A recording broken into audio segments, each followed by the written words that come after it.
You're not gonna believe my luck. I came to the John Deere store to drop off some stuff and return some parts. Look at this. And the guy said I could drive it. Let's do this. Hey there, thanks for turning down my road. If this is your first time here, my name's Carl.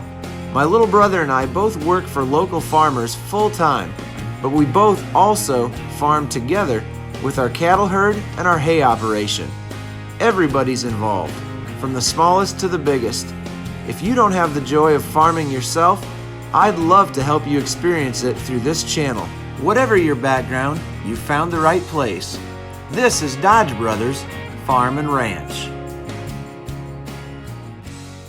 Howdy. This is not your normal Dodge Brothers video.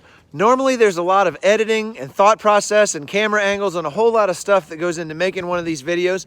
But today I had a super unexpected experience.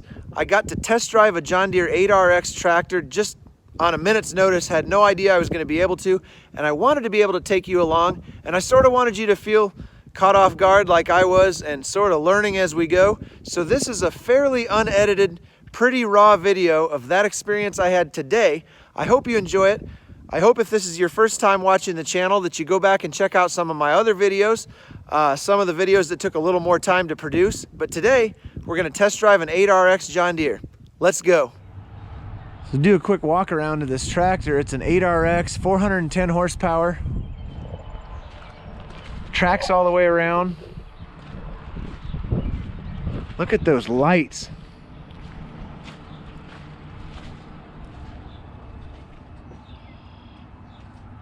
I bet those babies are bright. They got smart and put a ladder over here on this side and a platform to wash your windows so you don't have to try to balance on the fenders to get that done without getting yourself killed. Still got the 3-point controls and power takeoff shut off switch on the fenders in case you're back here working and you need to try to get a 3-point implement hooked up. You can kind of bump your 3-point around with those switches. 6 hydraulic remotes stacked up here, color coded. 1000 RPM PTO. Look at how this cab is suspended here. That really does a lot for the ride quality, having the cab suspended like that. It can move around a little bit, absorb some of the shock. And then of course the seat's really nice as well, so that takes care of the rest of it.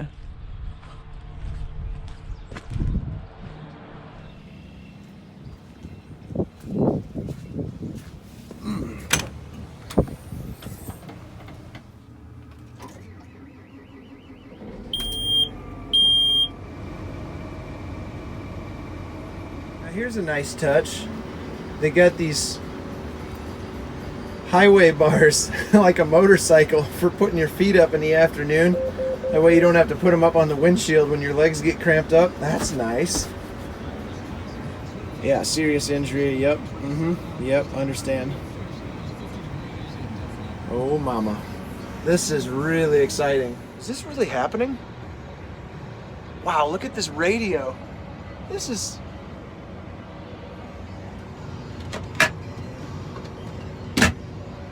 This thing is amazing. Let's go.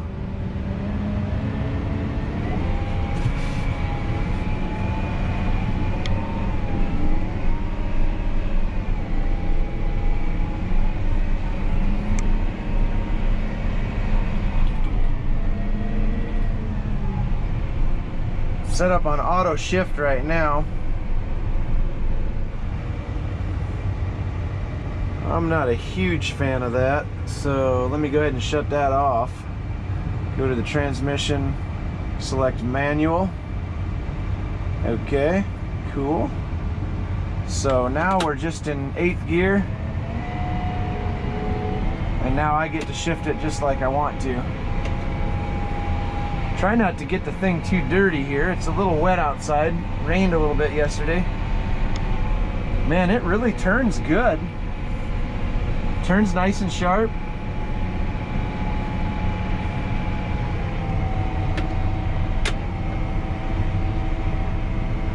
You back her up here. Look at that, it's got a backup camera. Visibility is excellent. Fantastic. Suspension's really nice. Wow.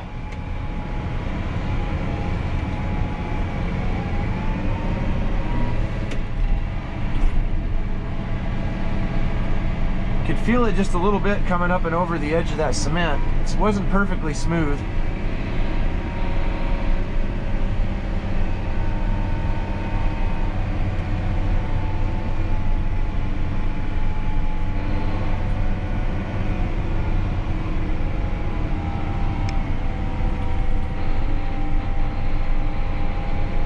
What I'm really interested in is seeing if there's a whole bunch of track rumble from going down the road. So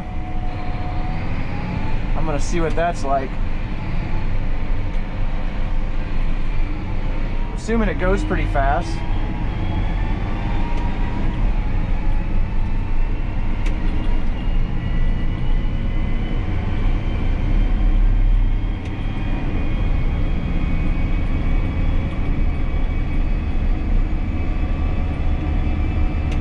Now it's a 23 speed, so it goes 27 just like our other ones.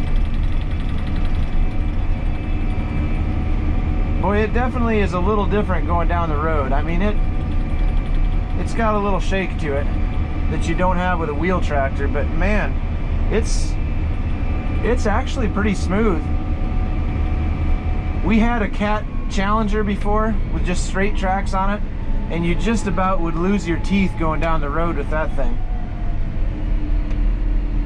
I'm gonna back into this driveway and get turned around. There's nobody coming anywhere, so get turned around and get this thing back where it belongs.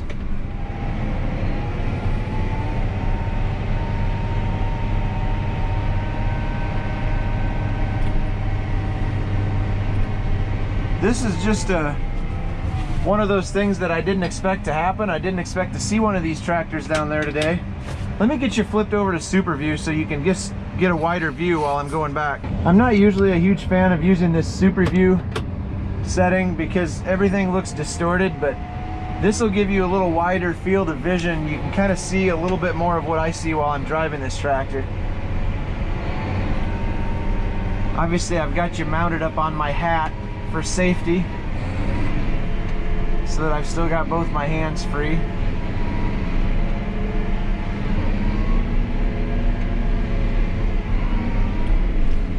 This tractor is pretty wide.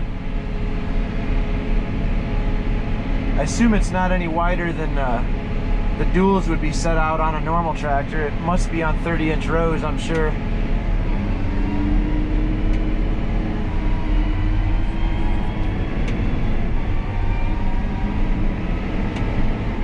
Yeah, this is pretty nice. This tractor's really quiet.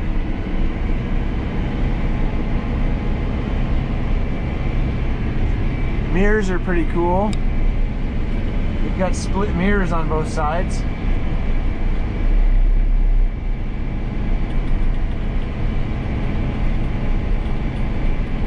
I guess the thing I was the most impressed by was when I was turning around out in the back lot there.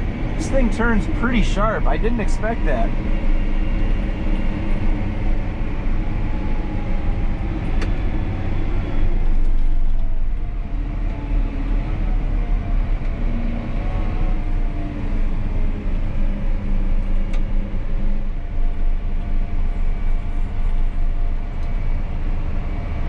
Much of the cab is very similar to the 8285R that you're used to watching me plant corn and side dress with and operate the grain cart. This display over here is a little bit different. It's more like the 4640 display that we have as an add-on in that tractor. Try to get turned around back here without making the thing a complete mess. But yeah, look at how this thing turns around. I'm pretty impressed that it can turn that tight. I didn't think it'd be able to. It obviously makes a little bit more of a mess on the ground than a wheel tractor would, but that's to be expected with tracks.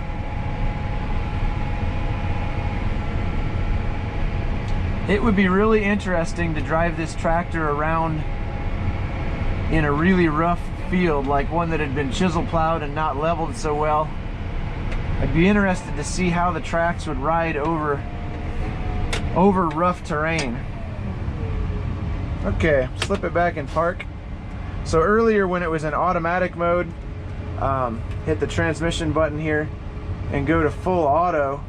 Then it's in economy performance mode, so then you just turn this wheel right here and set your speed at whatever you want your desired ground speed to be, and you pop it into forward and it will shift gears based on how much horsepower you're using. It'll shift gears to make the most economical combination of engine RPMs and gear selection to achieve that speed that you have it set at. So manual, there's custom modes. I'm sure there's a lot of settings you can do in the custom modes for engine RPMs and ground speed. Get her back in park here. You've got multiple max engine speeds, PTO. The iTech is kind of where you can set up a bunch of functions to happen in a sequence. Like if you wanted it to raise up an implement and turn around and drop it back in the ground and resume auto steer, that's what iTech does. Got the radio and all that kind of stuff on here. Lights. You can customize your light settings for lights 1 and lights 2, and which lights you want to have on for each of those settings. Here's your auto steer resume button, 3-point settings, climate control, power takeoff. Not sure I understand everything here with the throttle. This must be, okay, economy, and then this must be your field cruise on and off, just with the push of a thumb button here. That's pretty awesome. That's nice. Yep, they've done a good job, but I bet this rig is not cheap. I'll have to look it up later and let you know what the list price is on this 410 horsepower tractor, but I bet it's not cheap. Look at this radio. Is it a touchscreen? It is a touchscreen. That's insane. All right, this concludes the driving tour. Wow, that was fun. I did not know that was going to happen today, but I'm glad it did. I'm glad I got to bring you along for the fun. Okay, I did look into it and I found out that the list price on that tractor is between $450,000 and $500,000, depending on which options you get. I don't think we'll be getting that tractor anytime soon, but maybe in 20 years. It was really fun to drive it though. Thanks for riding along, and I'll see you next time.